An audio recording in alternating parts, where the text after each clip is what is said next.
días, mis hermanas y hermanos en Cristo Jesús. Un domingo más dando cumplimiento a este nuevo camino que hemos tomado en la Orden de los Renacidos. Vamos a continuar con el Evangelio de Mateo. Bien, que nos quedamos para ver el final del capítulo 6 y comenzar con el capítulo 7. Como siempre, ofrezcamos estas palabras y, como no puede ser de otra manera, este conocimiento que se nos es dado para poder compartirlo con todos vosotros. En el nombre del Padre, del Hijo y del Espíritu Santo. Amén. Dios Altísimo y Eterno, Padre Celestial, nuevamente nos reunimos en este domingo, Día del Señor, y nos unimos a todos los millones de cristianos en el mundo, de las diferentes congregaciones que nos reunimos para alabarte y adorarte. Padre Celestial, te pedimos, en el nombre de tu Hijo, nuestro Señor Jesús, y por la sangre que derramó, que reprendas y expulses a cualquier espíritu del maligno, cualquier influencia al demonio, cualquier influencia contraria a tu reino. Aleja de nosotros aquellos que solo buscan nuestra caída y nuestro derribo y perdición. Y líbranos y sánanos con tu santo poder. Amén. Bien, mis queridos hermanas y hermanos. Bien, nos quedamos en el versículo 24, Dios y las riquezas, ¿no? Ha habido muchas interpretaciones a qué se refería Jesús cuando hablaba de Dios y las riquezas, ¿no? Porque decíamos, hombre, pero es que hay que trabajar, es que tenemos, vamos a ver, si yo soy rico y he ganado dinero, mucha gente no lo quiere entender o no se lo han explicado bien. Vamos a ver, lo que Dios siempre nos dice, en este caso Jesús a través de las Escrituras, es que no se puede servir a los señores, obviamente. Si yo estoy obsesionado con el dinero y el dinero para mí es lo más importante, yo me voy a hacer un tirano. Voy a perder mi humanidad. ¿Por qué? Porque en mi cabeza, como mi corazón, que es lo que Jesús nos dice, donde esté tu corazón, ahí está tu tesoro. ¿Qué es lo que pasa? Que olvidamos los valores que nos han hecho muchas veces escalar. Y eso, el ser humano lo olvidamos muy a menudo. Por desgracia es así. Entonces Jesús lo que nos dice es que no cojamos ese apego. O sea, que no nos obsesionemos con el dinero. Claro que nos hace falta. A vosotros, a mí, a todo el mundo. ¿Por qué? Porque las cosas no se pagan solas. Vivimos en una sociedad consumista. Hay que pagar luz, hay que pagar agua, hay que pagar gasolina, etcétera, etcétera, etcétera. Si tenemos hipoteca, hay que pagar hipoteca. Obviamente el dinero hace falta. Hay que trabajar para conseguir dinero. Si a través de Dios nos da su bendición y su gracia y conseguimos estar por encima de la media económicamente, pues bienvenido sea y gracias a Dios. Pero no perdamos la visión como creyentes en Dios. Y me explico. Cojamos la Biblia, leamos. Abraham era rico, Job era rico, etcétera, etcétera. Tobit era rico. O sea, prácticamente Dios da riqueza, pero cuidado, que no se olviden de Él. No nos podemos olvidar de Dios ni de los mensajes y los ejemplos de Cristo. Pues si nosotros, bien, Dios nos ha agraciado con estar en una postura económica grande, lo que no podemos olvidar nunca es de hacer las obras, no podemos olvidarnos nunca de seguir hablando con Dios, etcétera, etcétera, etcétera. El camino cristiano. Y eso es lo que Jesús nos dice. O sea, no podéis servir a dos señores. Si nosotros hacemos del dinero nuestro objetivo, nuestra meta, ¿no?, y nuestra obsesión, vamos a olvidar a Dios, porque nos vamos a olvidar de todo lo demás. Eso nos dice en el versículo 24. En el versículo 25, que creó mucha controversia, el abandono a la providencia. Vamos a ver, la gente lo malinterpreta. Y hay gente que es muy cerraica y dice, no, yo no voy a hacer nada porque Dios proveerá. Porque a los pajaritos, a los tal, les da de comer y los viste, como el ejemplo que pone Jesús con lo del rey Salomón, que nunca se han vestido como las amapolas o las flores del campo. Bien, vamos a ver. Dios no te va a poner el pan en la mesa.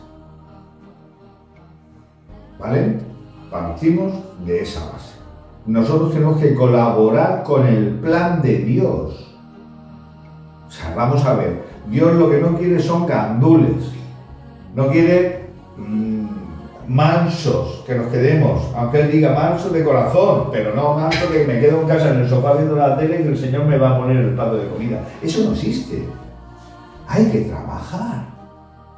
Porque Dios desde el principio hizo trabajar. El ejemplo de Abel y Caín, trabajaban los dos y eran los primeros. Y así han sido todos. ¿O que la historia no nos enseña lo que hay que trabajar? Claro que hay que trabajar. Ahora bien, que en ese trabajo, Dios pidiéndole nosotros lo que necesitamos porque no llegamos, como cuando no llegamos a final de mes.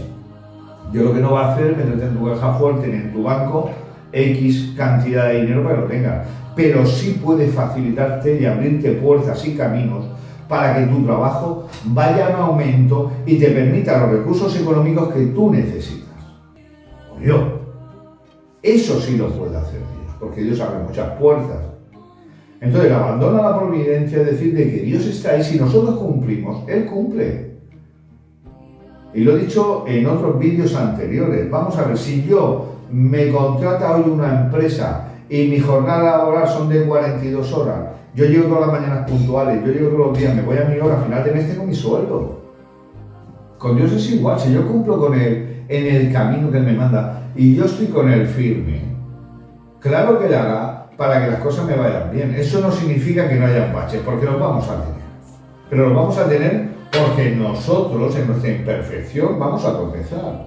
Y si no, nos vendrán externamente para probar. ¿Vale? Pero no ese abandono realmente que lo toman muchos, no. Bien, pasamos al capítulo 7. Y es uno de los capítulos que a mí más me gustan, ¿no? Y que me dio mucho que meditar y mucho que pensar, ¿no? Porque tiene unas verdades como puños, como el no juzgar para no ser juzgados, que empieza así, ¿no? Porque con la medida que juzguéis seréis juzgados. El ser humano, otra cosa no, pero nos encanta hablar, ver los programas que hablan del marujeo y que van despellejando a unos y a otros, las revistas, lo otro y lo otro. Vamos a ver, señores, ¿no tenemos bastante con nuestra vida? ¿No tenemos bastante con nuestros problemas en nuestra casa? Si hay hijos en nuestra casa con todos los problemas del colegio, del esto, en su crecimiento, sus cambios de humor, sus cambios de mentalidad, ¿no hay bastante ya con nuestro trabajo, etcétera, etcétera, que nos metemos en la vida de los demás? Eso es lo que nos dice Jesús, bastante ya tenéis vosotros. Los demás, no entremos ahí, porque todo lo que venga de ahí viene del maligno. Porque estamos criticando, estamos juzgando. Mira, este tal y igual, pero es que escucha, es que no os acordáis que en ese mismo versículo dije lo de la viga en tu ojo. O sea, nos fijamos en la paja, pero la viga no. ¿Qué pasa? Somos santos todos y todas, somos inmaculados y sin tacha. Y por eso tenemos el derecho, nos creemos con el derecho de poder criticar, juzgar y meternos. Porque nuestra vida es tan triste, sería la palabra, que necesitamos de otros alicientes para estar en conversación. Pues perdonad que os diga, no es el camino.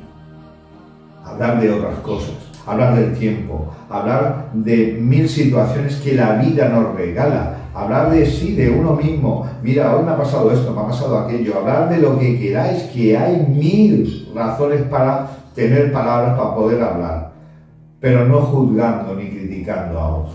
Eso es todo lo contrario que nos enseña nuestro Señor Jesús. Bien, en el versículo 6 del capítulo 7, Él nos dice que no echemos a los perros lo que es santo y las perlas a los puercos. Bien, mucha gente esto lo ha malinterpretado, ¿vale? Y eso es lo que quiero que entendamos muy bien. Primero, cuando se habla de los perros en la antigüedad, parte de lo que sobraba del templo se le daba a los animales. Bien, Jesús ahí se está refiriendo a eso. Pero por otro lado, las perlas se están refiriendo al conocimiento de Dios y al Evangelio. O sea, aquella persona que no quiere entender, por mucho que nosotros intentemos hablarle de Dios, por mucho que intentemos darle explicaciones, se va a cerrar y no va a querer entender. Al revés, nos los va a pisotear. nos va a criticar, nos va a humillar. ¿Por qué? Porque están encerrados en su propio conocimiento, como bien nos dicen algunas de las cartas. Entonces Jesús ahí lo que nos dice es que no perdamos el tiempo, que hay mucho para poder hacerles llegar el Evangelio y no perdamos el tiempo con aquellas personas que no están preparadas porque aún no han sido tocados o simplemente porque Dios lo ha decidido así. Bien, el versículo 7 es una de las grandes perlas de los Evangelios. El pedid y se os dará, buscad y hallaréis, llamad y se os abrirá. Si reflexionamos sobre esas palabras, tienen una profundidad y una fuerza abismales. Abismales. Porque Él nos está diciendo, Jesús, que si nosotros buscamos, vamos a encontrar tanto terrenal como espiritual. Que si tocamos, o sea, si tocamos en nuestras oraciones, tocamos, al final se nos va a abrir. Pero fijaros cómo empieza: pedid y se os dará. O sea, no nos cansemos nunca de pedirle al Padre. Ya dije una vez, el jefe no es Harry Potter. No tiene una varita mágica, le pedimos y dice, chupa, aquí lo tienes. No. Pero sí hace de que aquellas peticiones que con fe, con corazón y con necesidad le hacemos de una forma o de otra, según su decisión, hace que ocurran. Ha sucedido en millones de casos en todo el mundo, no es que yo lo diga, es que han sucedido y tenemos testimonios enormes de enfermedades, de quiebras, de ruinas, etcétera, etcétera, que han dado su testimonio de ese refugio en Dios, lo que Dios ha hecho por ellos. Por eso digo de que el versículo 7 del capítulo 7, concretamente, os recomiendo que lo leáis con tranquilidad y reflexionéis sobre él, porque hay una riqueza espiritual abismal ahí, ¿no? Y luego el versículo 12, que es la regla de oro, es amarás al prójimo como a ti mismo. Lo que pasa es que aquí Mateo lo describe de otra manera, ¿no? Por tanto, cuanto queráis que os hagan los hombres, hacerse lo mismo vosotros a ellos. O sea, es lo mismo que amarás al prójimo como a ti mismo. No hay variedad en ese sentido. Pero dicho de otra manera, ¿no? Por eso digo de que en el capítulo 7, quizás es de los capítulos más completos y complejos que hay, donde es para profundizar verdaderamente, ¿no? Porque nos va a ayudar mucho a reflexionar. Yo os aconsejo que cojáis el versículo, cualquiera de ellos, el 6, el 7 o el 12, lo leáis solo y luego presentéis ante Dios para pedirle esa iluminación a través del Espíritu Santo, porque os va a sorprender las respuestas que Dios nos da a través del Espíritu. Nada más, porque se nos va el tiempo. Yo estaría hablando no solo bíblicamente, sino de la historia también un poco, porque os doy las gracias por la cantidad de email y mensajes que habéis mandado, ¿no? Pero bueno, estamos con el Evangelio y no me puedo desviar. Dejo caer aquí, el próximo domingo vamos a dar un poco de luz, porque muchos que han buscado y hallan, pues claro, les ha creado un poco de controversia la historia y la arqueología. Y me estoy refiriendo a los sumerios, ¿no? Los sumerios tienen unos libros donde aparece, igual que nuestro Génesis, cambian los nombres, donde aparece un Moisés, cambian los nombres, y no olvidemos que los sumerios es de la primera escritura más antigua, la escritura cuneiforme, ¿no? Bien, el domingo que viene voy a dedicar de introducción, vamos a dejar un poco el Evangelio de San Mateo, y voy a tocar lo que son los libros, el Lit, o Lilith, como se llamaba la Eva de los sumerios, igual, con una manzana y todo, ¿vale? Entonces os voy a hablar de los libros y las tablillas encontradas de los sumerios, los cuales nos aportan una luz del principio también de los dioses, ¿no? Espero que sea instructivo y revelador para aquellos que me habéis hecho todas esas preguntas a través de la fe. Por mi parte, nada más, como siempre, daros las gracias, que la gracia de Dios se derrame sobre vosotros y sobre mí en este día, y que la bendición del Padre, del Hijo y del Espíritu Santo esté con todos vosotros en este domingo, Día del Señor. Que Dios os bendiga. Amén.